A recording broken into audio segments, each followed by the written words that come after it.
You're listening to Heritage Radio Network.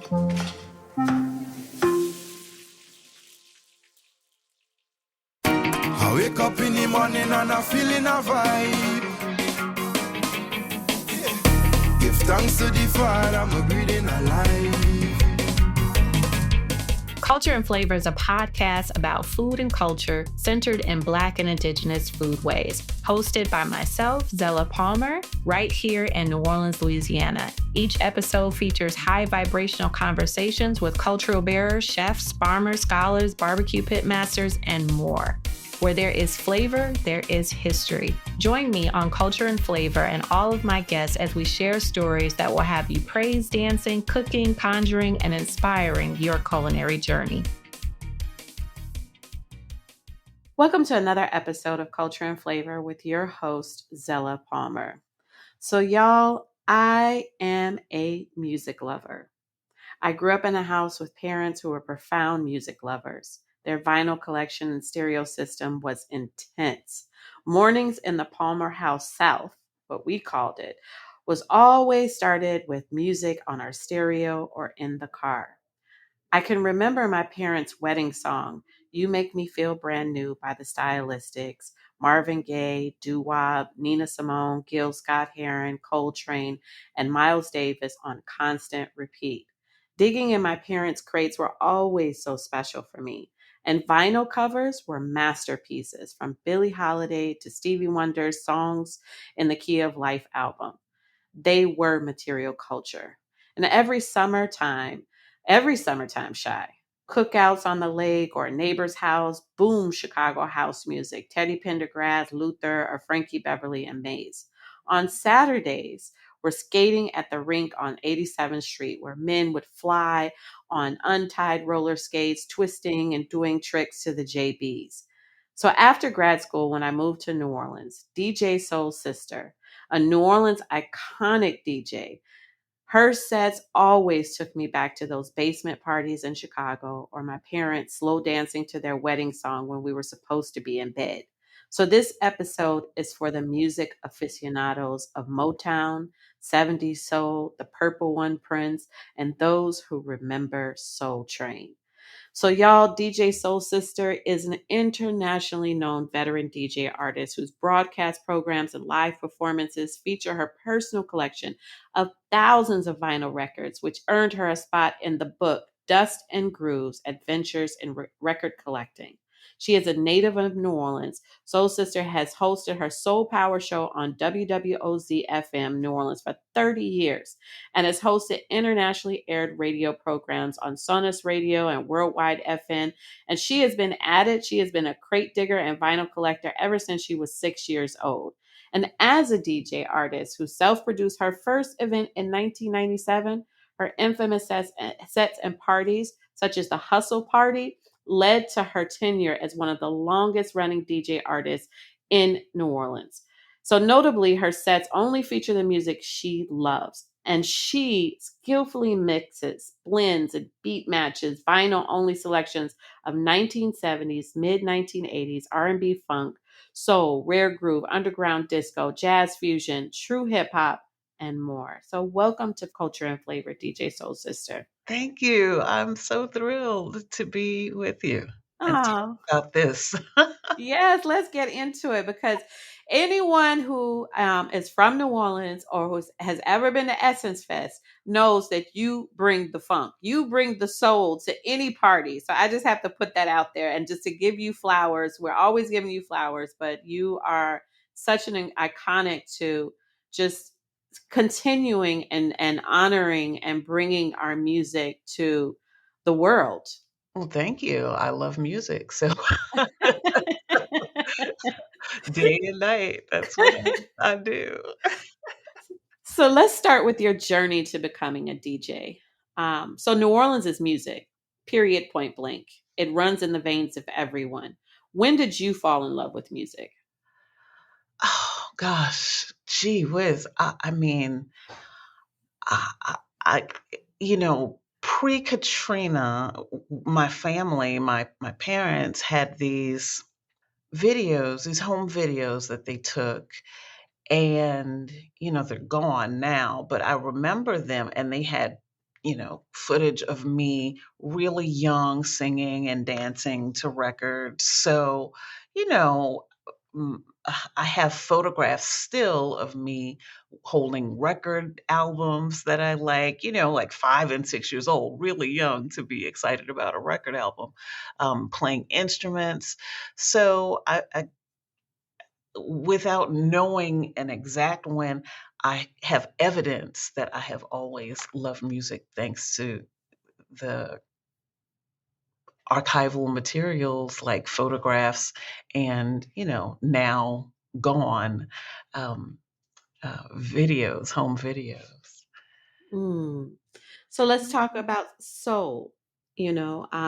Was the music you talked about some of the vinyl and you loving music in the house. I think it always started for most Black Americans, it always started in our home. Our home was so sacred. It was an altar of music. It was a DJ set.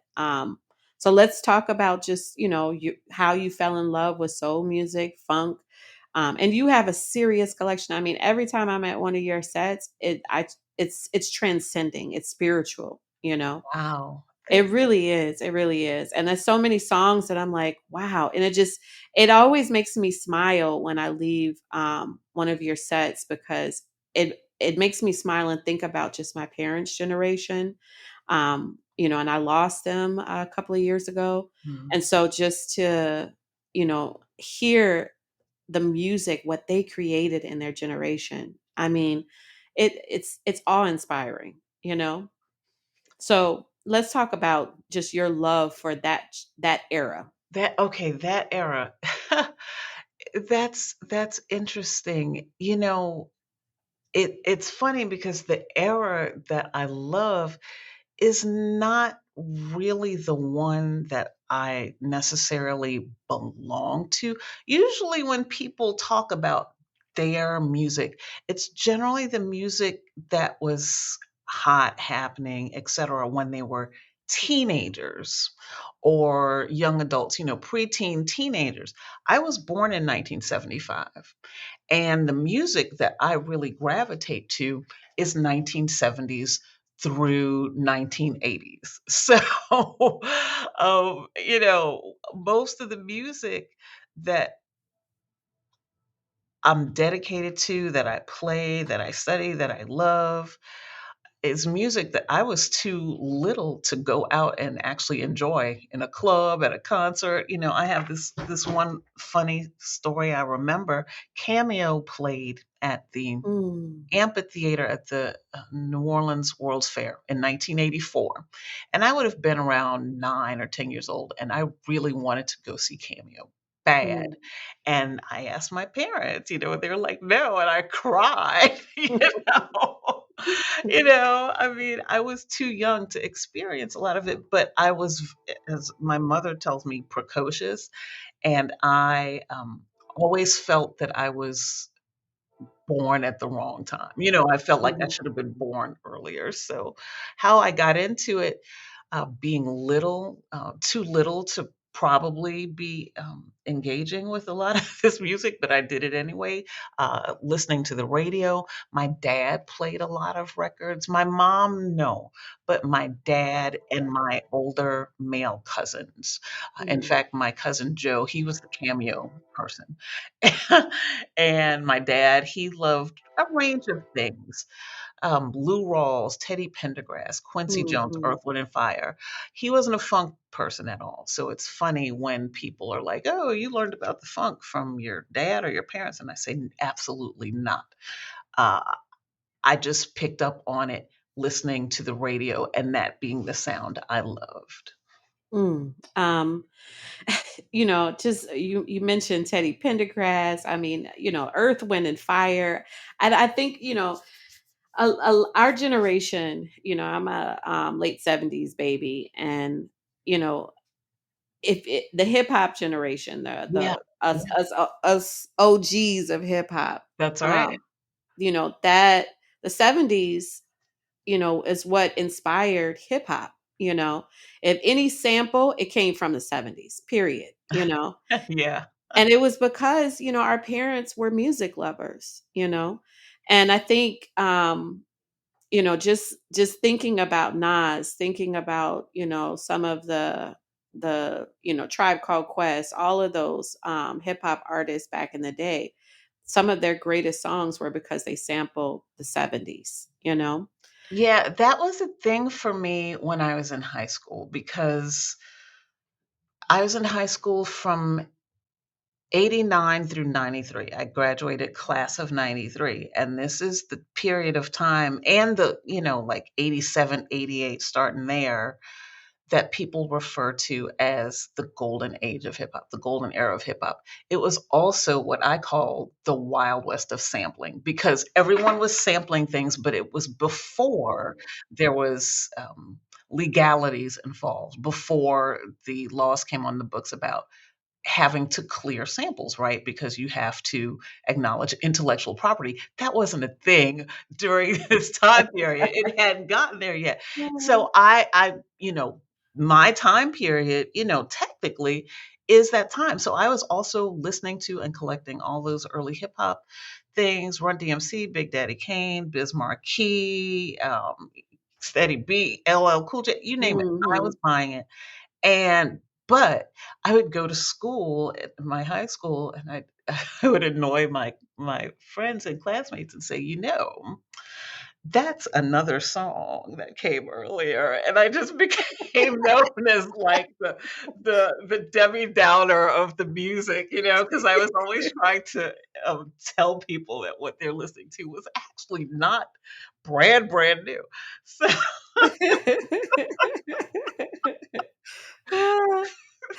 That's hilarious. Were you in Peaches Records? For my listeners, Peaches Records has been open for a long time in New Orleans, and I thank God it's still open. It's very hard sometimes to find vinyl stores that are still open. I grew up on the south side of Chicago, and I can't remember the name of it. It was in the movie Love Jones, and there was a store in Chicago in Harper's Court that is now completely different now. I mean, it was torn down, but there was a vinyl store that we all used to go into, and I would always see DJs in there, and that was back in the era where New Edition was out, and I wanted the latest New Edition album, and I begged my mother for money to get it for me. yeah, Yeah. Peaches Records was in Gentilly, if I recall, and there may have also been one on Carrollton. That's a store I didn't have any interaction with. There was a place in Metairie called Sound Warehouse that my dad would bring me to. I also went in Odyssey a few times when they were in the old Carrollton shopping center. And there used to be so many record stores. Let's just say that. Being a girl and actually knowing without someone having to tell me that my kind of obsession with music and records was not girl like was always a thing. So I always loved records that my dad would bring home, but I wasn't the one to ask my dad to bring me to the record store because it gave me anxiety. Because I Mm. was young and a girl, and I kind of felt like I wanna be there, but I don't belong there. I, have memories of, like, early '80s, again, my older male cousins, Joe and Michael, and I'd be at their house, my Aunt Mary's house, and they would be in the front room playing their funk records, Cameo, Slave, whatever, and I would listen in. I wasn't allowed to be a part of that gathering for them because they were older and I Mhm. was a girl. So I would kind of put my ear against the wall and listen to them, enjoying that, knowing, wishing that I could do that, but kind of knowing that I didn't belong in that space at that time. And that's a lot of what I do too today is showing up so that people know, yes, we belong everywhere. Mm. I'm so glad you mentioned that because I used to be a sibling rivalry. My brother is older than me, and he was a P Funk head. You Mm. know, um, and he would just, when I would play hip hop or whatever, he would just. I think we have like a 18-year-old difference or something. Yeah, about that. And I remember him just having all of his records, and because he lived in the basement, I stayed downstairs in the basement so he could sneak girls in and stuff. And I would be on the lookout. And I remember, him just like so all of his friends, I mean, they would play George Clinton, they would play Earth, Wind and Fire, they would play, so many from that funk era. And he would just like, make me feel bad because I didn't get it.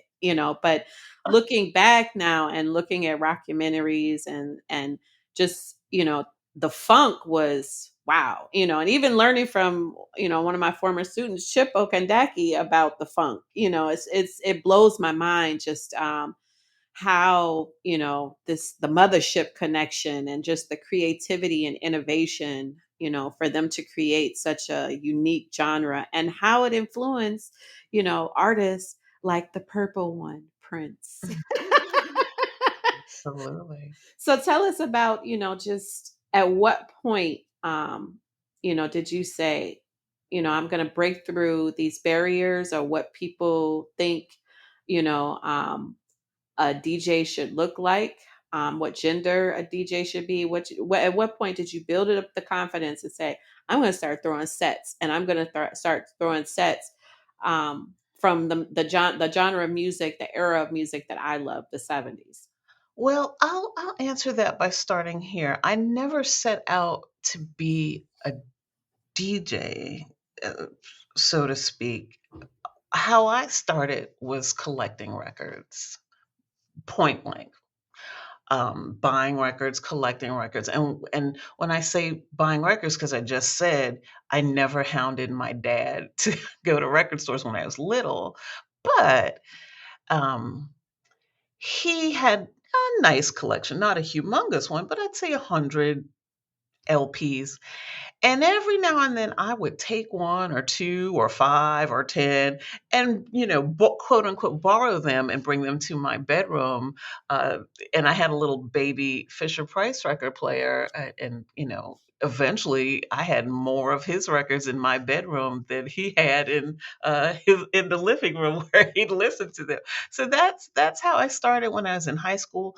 I got more confidence, and I would go to garage sales, and he'd bring me to garage sales, and I'd look in the newspaper every weekend and look and see who was selling records, and I'd circle those, and I'm like, Dad, this is where I want to go. And my buying started there in high school with garage sales, and also going to record stores at that time. But I was buying hip hop, which records, new hip hop records from the stores, but older records from the garage sales. And the DJing thing came about because I love music and I was already collecting. And it's kind of a long story. I'll give you the short story. When I was in eighth grade, ninth grade, yeah, eighth grade is when Yo MTV Raps debuted, Mm-hmm. which was like 88, 89. And this young man told me once at that time, you look like Spinderella from Salt and Pepper. And I'm like, no, I don't. But it sparked me because I'm like, well, Spinderella was the first woman, the first, female identified person who uh, manipulated, worked with, handled vinyl records in a way that I could see on a video. And that stuck with me that she was DJing. So I never one day was like, I want to be a DJ. But I was like, I love music. And wow, here's this woman, Spinderella. She's a DJ and she loves music too. So maybe I can do it too. That's how that started. And I asked my mom, I asked my dad, because he would have been open to the idea. My mom at that time, not so much, to buy me DJ equipment. And he did. So to make a very, very long story short, that's kind of how that started. Was because I already love music, and then I saw someone who looked like me, who also used records, and I'm like, yeah, I could do that too. Now, why I stuck with my music that I love and not necessarily the contemporary hot hits because I've never been that person. Um, is because I didn't know anyone else. Usually, when young DJs are starting out, they have friends that they play with, or there's a crew, or, you know, I was a young girl. There was no crew, there were no peers, no one I could talk to. So I didn't know the concept of, oh, a quote unquote DJ is supposed to play what's hot today, or a quote unquote DJ is supposed to play a request. I didn't have that. All I know is that I am from New Orleans and I love music. And when we go to see a musician or an artist play, we go to see what they do. The concept of a request never made sense to me. And I guess if I had been in a circle or a community or a peer group where they're like, that's what you have to do, I would have done it. But because I started by myself, I only did it the way I knew, which was be yourself. Why would I play some music that I don't know or care, or am associated with? I would only think to play the music I love. So that's why I call myself a DJ artist instead of a DJ, because when you come see me, you're going to hear the music I love. Hmm. And who are some of your favorite artists that you play at your sets? I mean, it's that's a hard one because I never know. Like when you said earlier, it's a spiritual experience for you. I thank you for that because it is for me too. Hmm. I am literally channeling. I never know what I'm going to play. Um, and it's all vinyl. I have this kind of blessing curse that I, retain songs in my mind. So if I hear something, then I know, you know, what record it's on, and I have thousands of them, thousands and thousands and thousands of them, Hmm. and retain information in my mind. With that said, I love classics, but I also uh, love the music, and I like playing things that maybe no one has ever heard before. And that's the hunt of crate digging, is that you're looking for music, not necessarily that other people have heard, not necessarily that you have ever heard, but if it sounds good, fair game. So I'll call some names of, people someone may have heard of, like James Brown or Parliament-Funkadelic. But then I'm trying to think of some rare things that maybe I just have bought. I don't know, maybe some of the Washington D.C. go-go that I love and collect Hmm. from the 80s, or some. I can't, like, now that I'm here, I can't think of names, but. Uh, I think I heard one song at one of your sets, and I remember writing it down because I was just like, oh my god, because literally like going to one of your sets, it's like opening a whole new world that a lot of people have never been in, and I see it, happening in other places. Like I look on TikTok and it's happening in London, that London is, big on music. I have to say that their music scene is insane and they appreciate our music. But I remember there was a song that I think you played, and I still have it on my playlist, and it was Tommy McGee. Now that I have oh, you, now that I have you, I yeah. can't sing y'all, but whoo, that song! I mean, girl, it gets in your soul. I was just like, Yeah, what? and you mentioned London, that the UK actually came up with that term rare groove, and I get Mm, it to represent that, you're gonna hear something that you've never heard before. Tommy McGee was not a chart selling artist by any stretch of the imagination, but that does not negate the fact that this is a groove and it's rare. But I also kind of push back a little bit recently against the term, because when you say something is rare, it is rare to some people. But on my radio show, things where, someone might be, that's a rare groove. Then I'll have someone call up and be like, yeah, I remember listening to that, when it came out. So it's rare to some, but not everybody. Good point. Good point. Good point. Y'all, when we come back after a few messages from our advertisers, thank y'all for listening to Culture and Flavor. Thank y'all for supporting. Hit that subscribe button. We are going to talk about Essence Fest. We're going to talk about Prince, because I'm a big, big, big, big Prince fan. And we're going to talk about teaching music. So we'll be back after a few messages from our advertisers. Thanks for listening, y'all. This episode is brought to you by Plugra European-style butter, crafted for those who demand precision and exceptional results in the kitchen. With 82% butter fat and a slow churn process, Plugra gives you flakier crusts, fluffier cakes, and rich, melt-in-your-mouth pastries. Because great baking starts with great butter. Unlike standard American butters, which have only 80% butter fat, Plugra ensures the ideal moisture and fat balance so your recipes turn out just right every time. That's why professional chefs trust Plugra and home bakers love it. Plugra's slow churn process creates a smooth, creamy butter that gives dough a soft, pliable texture, making rolling, folding, and laminating effortless. Whether you're perfecting a buttery pie crust or layering a delicate croissant, Plugra helps you bake with confidence. Experience the difference for yourself. Find Plugra in stores near you or visit plugra.com. That's Plugra.com. And we're back. This is my moment where I talk about the purple one.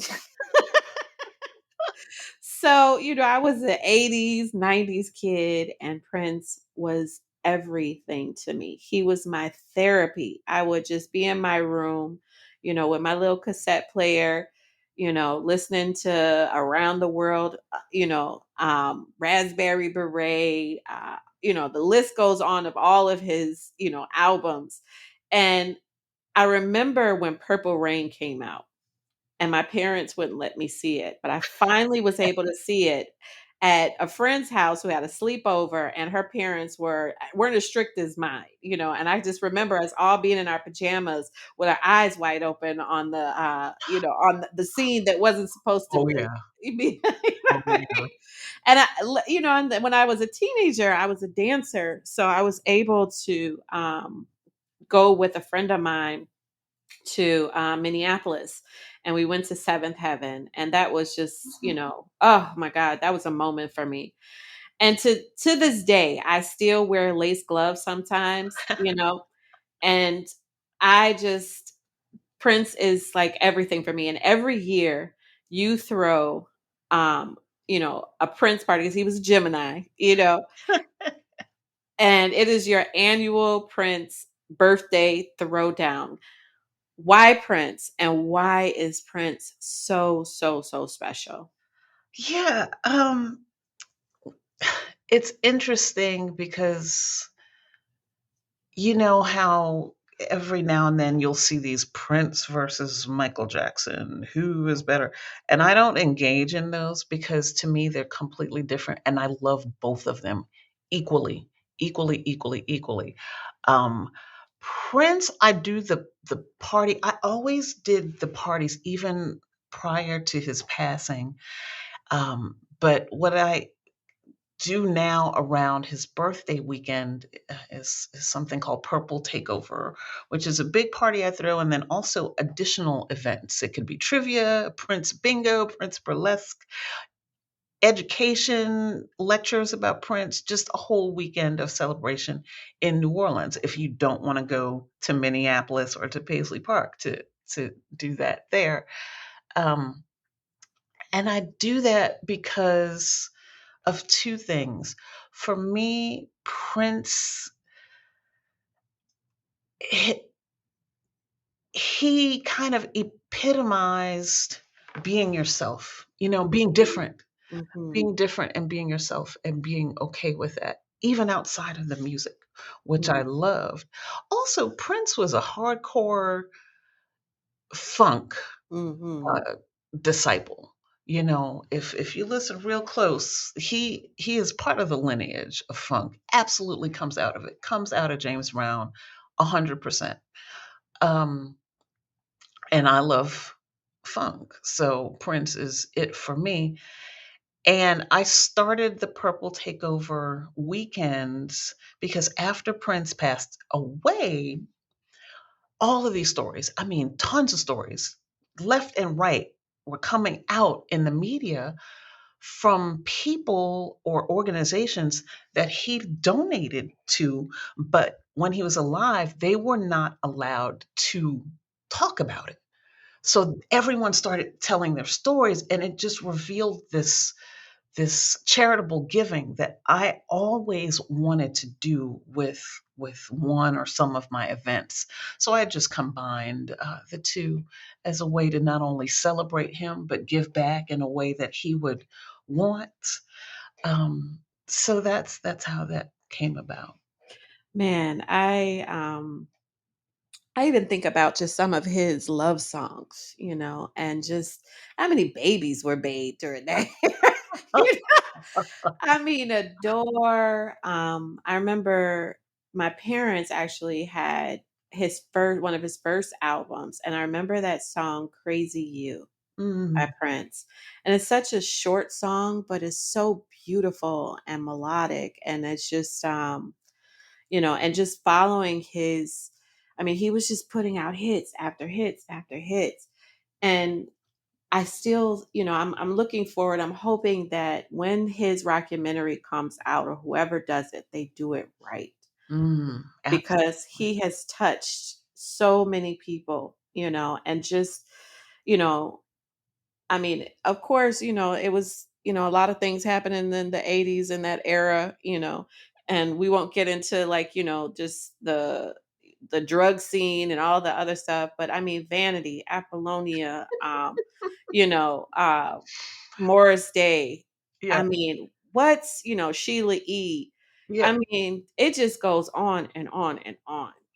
Prince for me is another part of my journey where I was probably too young to be engaging, but did anyway. Same. I have memories of having bought the 1999 cassette in the early Mm, 80s, and I actually don't recall where I got it from. My parents wouldn't mhm, have bought it for me. I don't remember where this came from, but I have very specific memories of not being able to listen to that cassette out mm, loud. I had to listen to it really low and put my ear against the speaker because I had kind of conservative parents. mhm, I remember seeing Vanity Nasty Girl video for the first mm. time on BET late at night because I would sneak and turn on the TV and watch it. And I remember being like, whoa, what is really going on? And and then also what is most influential to me when Prince brought the Purple Rain tour to New Orleans. Mm, I think it was either 1984 or early 1985. I think it was like February 1985 or something because people I've talked to about it say it was cold, cold, cold. And I would have been 10 years old at this point, 9 or 10, and I asked my mother if I could go, and she looked at me and said, "No way." And I was very sad, but they released a VHS videotape that has since been reissued as digital and stuff. You can watch it live in Syracuse, Prince and the Revolution, 1985.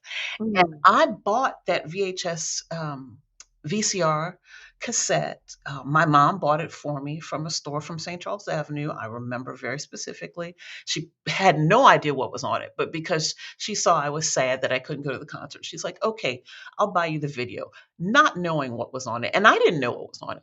When you watch this video, there's interludes in there, very explicit, sexy things going on that, mm. 9 or 10-year-old really shouldn't be maybe watching or listening to. And when my older cousin Michael would babysit me, this was prime time for me to pull out the video cassette, and it just knocked me out every time because there was so much funk in there, but it was also some really some salacious stuff. So, I felt like I was watching some bad stuff, you know. Mm. Girl, I had to keep my headphones on because my grandmother would pass out if I because Prince, he broke all barriers. He broke all barriers. He was not ashamed of being sexy. That's yeah. What it was, you sexy. Mm, mm, mm, mm.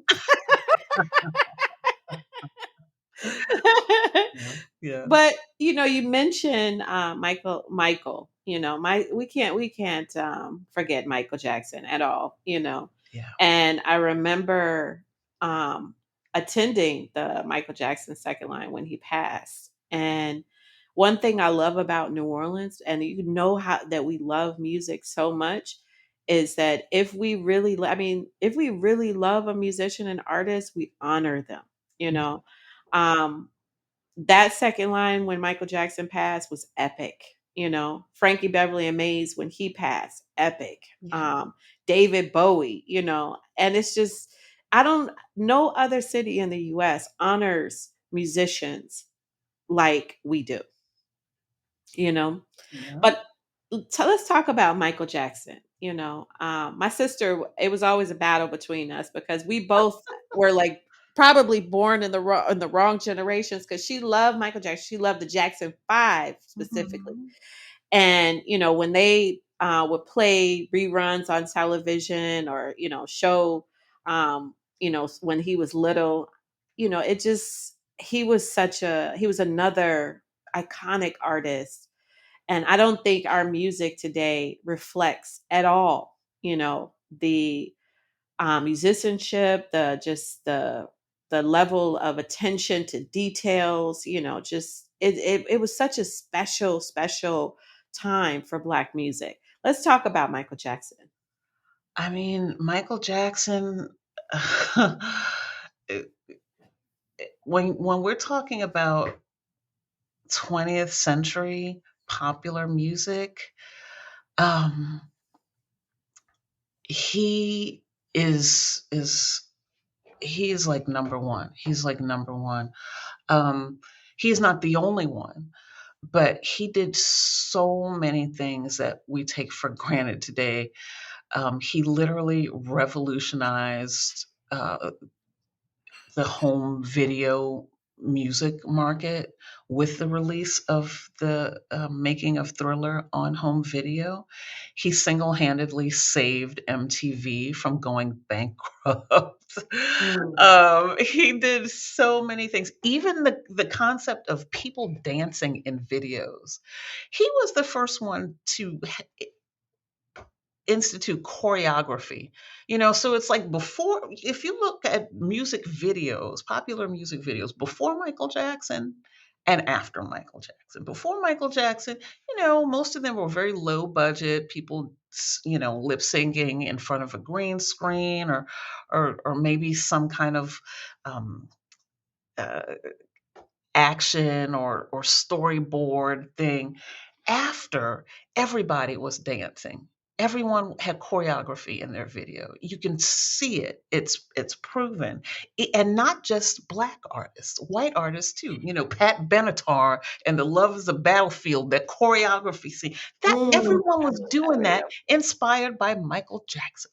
Mhm. So he did so many things, and I love Michael so much. And whenever someone asks me about a wild memory from one of my parties that I've thrown, I always the one that stands out the most is the weekend after Michael passed, because he passed on a Thursday. I remember this. And then I had a party that I was throwing, a show that I was doing on Saturday. And I already knew I was going to do nothing but Michael Jackson until, the spirit said no more. And I did nothing but Michael Jackson from 11 to 2. And the spirit was like, I'm done. And I'm like, okay. But in the middle of that, and I was playing at a place called Mimi's in the Marini upstairs. I remember that spot. I used to go there and listen to you and attend your set. So I remember Mimi's. Yeah. it was quaint and intimate and a lot of fun, and it was packed. And especially on this night, it was always packed, but this night in particular, people dancing nonstop. They dance on the tables, they dance on the floor, you name it. And again, it's on the second floor of a two-story building. So, where my turntables were situated, it was right next to the bar. And at this point, I'm playing Wanna Be Starting Something, and everyone's going crazy as they were all night. And then you get to the breakdown where they're singing. It's no instruments, it's just mama say, mama sa, mama kusa, mama say, mama sa, without the instruments. The instruments are lifted, and it's just voices. And at this point, everybody in that room starts singing, but also stomping their feet hard, hard, hard. And I remember I looked quickly to the bartender, and in my mind, I'm like, we all about to die. Stomping the floor so hard. It was like boom, boom, boom. And then the instruments came back in, and it was regular, and people started dancing normal again. And I was like, thank you, Jesus.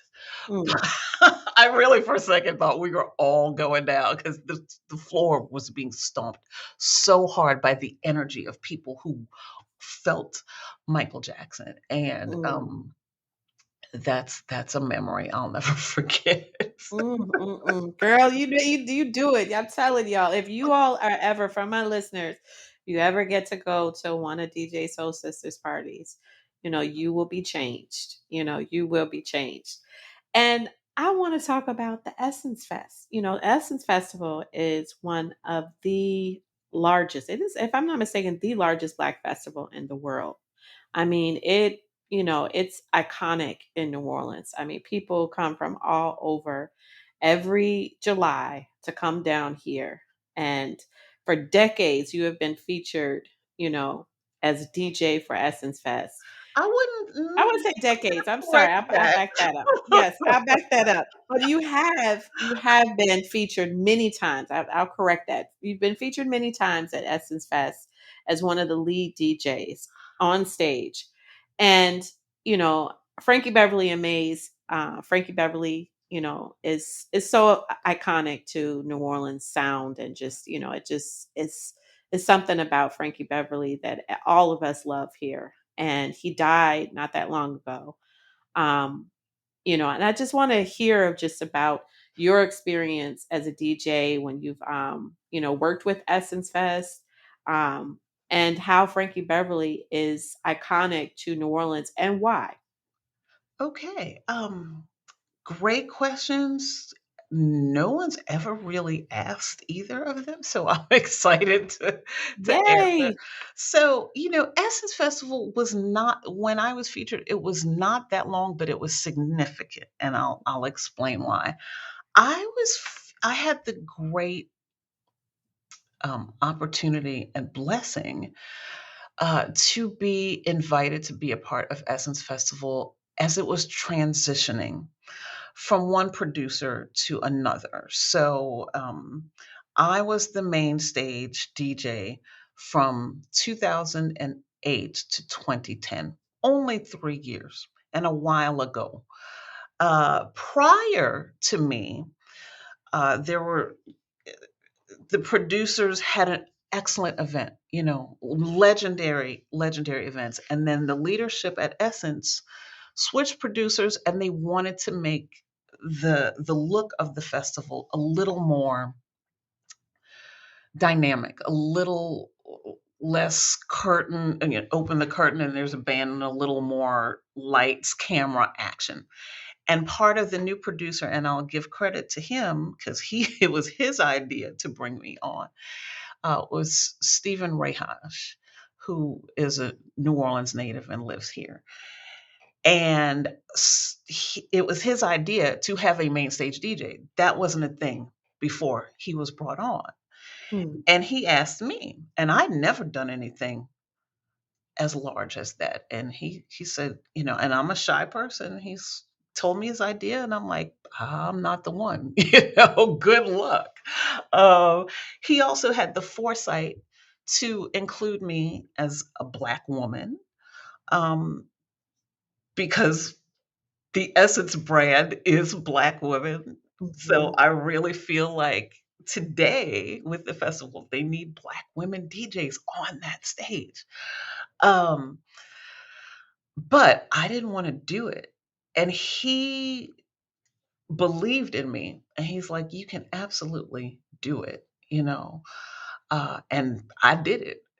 But he also believed in me enough to let me do my thing. So no one was ever telling me what to play. So literally, and the festival at that time was still coming out of the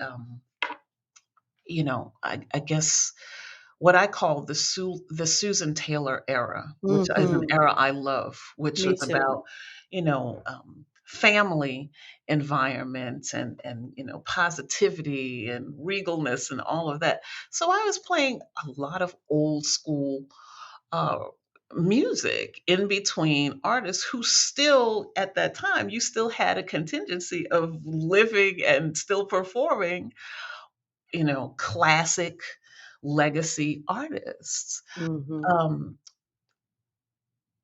2010 was my final year, and I knew, and the festival was also changing because the year prior, in 2009, that was the final year that Maze did it every single year. Mhm. And that was an Essence decision. Mm. Because they wanted to attract younger audiences, right? So I'm like, well, I'm part of the old school people, so I saw I was like, it doesn't make sense for me to be up here playing, ConFunkShun when Rihanna is the entertainment, So Mhm.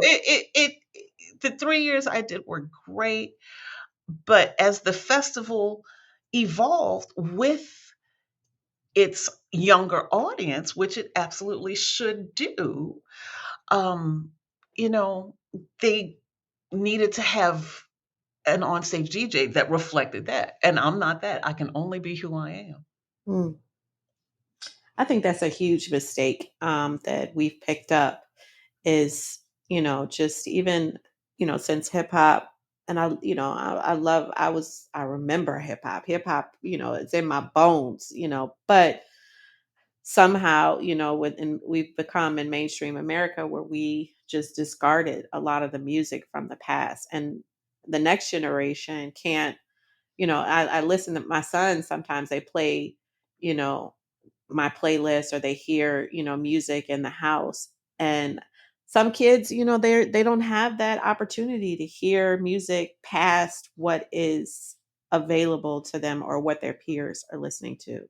And it breaks my heart, and I think, you know, organizations like Essence, or, whoever, they have an opportunity to not just say, oh, this we're going to discard of the old and just focus on this because it's popular and it's streaming, and it's going to get lots of likes. No, it's all connected.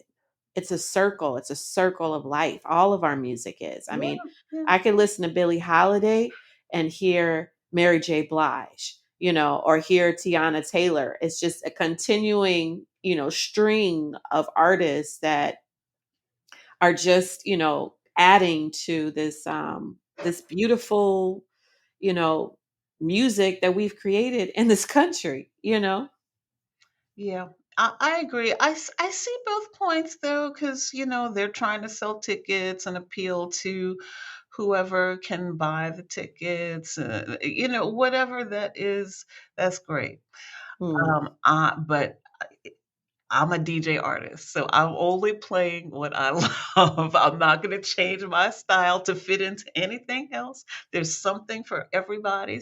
mm, Um, so yeah, I only did those 3 years, and I kind of knew it, but it wasn't a bad thing because the third year I was on it, the host was nephew Tommy, and and he was so great. He was wonderful, wonderful. I remember even when I was playing, and he got on the mic. He came out from wherever he was, and he got on the mic and yelled at the sound engineers to turn me up. This is on stage in the middle of Essence Festival, Mm. but he had his own DJ.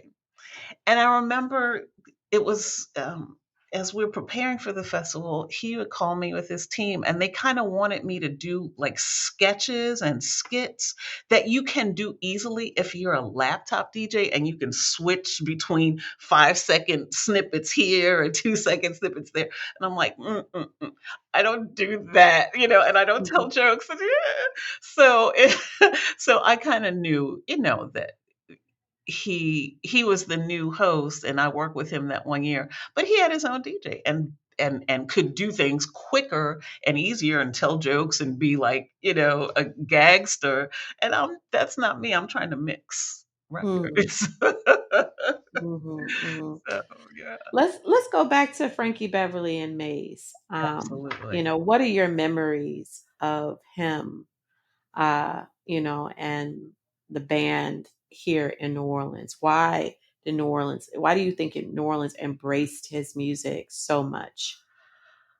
Well, that's a question I have been able to answer, fortunately, because in his passing, there were some news stories and things, and people called me. And I'd done an article several years earlier about the same thing because I wanted to know, growing up here when I was little and before, I could put two and two together, I just knew Maze featuring Frankie Beverly was a thing. My dad had the Live at the Sanger Theater LP from 1981. And I always assumed Maze was a New Orleans band. It was it was that serious. It wasn't until I was a little older, high school, that I learned that they were not, but were just so beloved by New Orleans, and they would come so often, and all of this. And the answer to that is because apparently they had some New Orleans connections, but the sound of their first album, Maze featuring Frankie Beverly, self-titled, that comes out in 1977, was picked up by local urban contemporary radio, and it had a more mellow sound that listeners here um, gravitated to more than, say, a New York market, which was more dance floor style music, or kind of more funk heavy audience pockets. We gravitated to their sound so much that their first LP, it wound up selling gold on the strength of New Orleans and surrounding regions in Louisiana. Like the majority of people who bought that first album and made it go gold came out of Louisiana. It's an amazing, amazing story. They also would perform here a lot at colleges and, um, kind of small festivals and things. They were here all the time and built up a rapport with local people. And between that and their sound, which was more mellow, um, by the time it came for them to want to do their first live album, they chose here because it was so significant to them as much as they were significant to Black New Orleans at that time. I went to the second line, y'all. I mean, that is a second line I will never forget. I remember the Six Ward Steppers. They built this casket, this glass casket with a picture of, Frankie Beverly in it. And they were carrying it all around throughout Treme. And I mean, everybody came out in white, and it was just, it was something to see, and something to feel, Yeah. I was something to even feel. there. I don't like wearing white, and I had to go and buy a white outfit just so I could participate. Now, now you've also taught at Loyola. Are you still teaching at Loyola? So yeah, in my other my other life, because in my you know, not when I'm DJing, because DJing for me is not full time. But I am in the final stages of my master's degree work in musicology from Tulane. And I also teach at Loyola University. I teach history of urban music, only one class every fall, just to get my teaching chops, keep my teaching chops up, and because I can do this. And this year, this fall, will be my 5th year teaching, and we go through the turn of the 20th century, late 19th, through late 20th century. That's a lot of coverage in one short semester, but we do it and we talk about essentially Black popular music history. Um, Going from the period, the influences and innovations coming out of people, Black people from Africa and the Caribbean, enslaved people in Louisiana, going through blues and jazz and various formations of jazz, whether you have swing or bebop, going into original rhythm and blues and rock and roll culture, going into soul and counterculture and funk and disco and hip hop and crossover, and all of those topics that are not specific to music but also touch on media, marketing, race, gender, um, you know, life, Mm. uh, politics. We do all of that. So yeah. I'm gonna have to pop in. I'm gonna have to pop in and sit on this class because I know I would just be like a little nerd just sitting there cheesing. And we recently sponsored an event at New Orleans Jazz Museum about food and music, Mhm. and James Andrew, the incredible jazz musician here, performed. And in your crates, I'm just wondering if you have any songs, because I just find that Black folks, Latinos, Yeah, Caribbean people, yeah. we always talking about our food, in our songs. We are always talking about our food, you know, and, James Brown, in Puerto Rico, they're always talking about arroz con habichuelas, the mambo, all this, and I'm just wondering if there's a song that you can think of that talks about food. Okay, so the first one that popped into my mind, and I have to make sure I get the artist right. Yep, I got it right off the top of my head. See, it's a blessing and a curse. There's a song by Joe Thomas.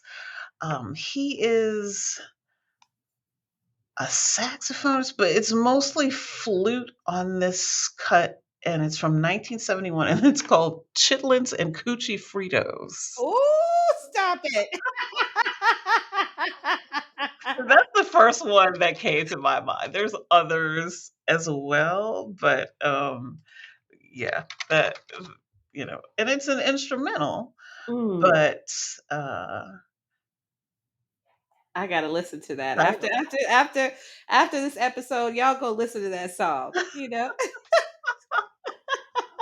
And I love cuchi fritos. And I mean, in English, it sounds a whole nother way. But cuchi fritos is actually a dish. It's actually chicharrones. It's actually, it's also fried, But anyway, but that's the title for you. And that's why I love that era. They were bold, yeah, yeah. They were bold. And I want to end this episode just thanking you for all that you do. Even um, just sharing playlists over COVID, sharing music, keeping our spirits alive. It means so much. And you are so loved in in New Orleans and beyond. And I just, I want to encourage my listeners to go on Spotify, look at some of her playlists, and if you're in New Orleans, follow her on Instagram, pull up to one of her purple takeovers because it's legendary. So thank you. Thank you so much, DJ Soul Sister. Thank you for being a part of this podcast. I so enjoyed it. Thank you. Thank you. I wake up in the morning and I'm feeling a vibe. Give thanks to the Father, I'm breathing alive. Culture and Flavor is powered by Simplecast. Thanks for listening to Heritage Radio Network, food radio supported by you. Keep in touch at heritageradionetwork.org.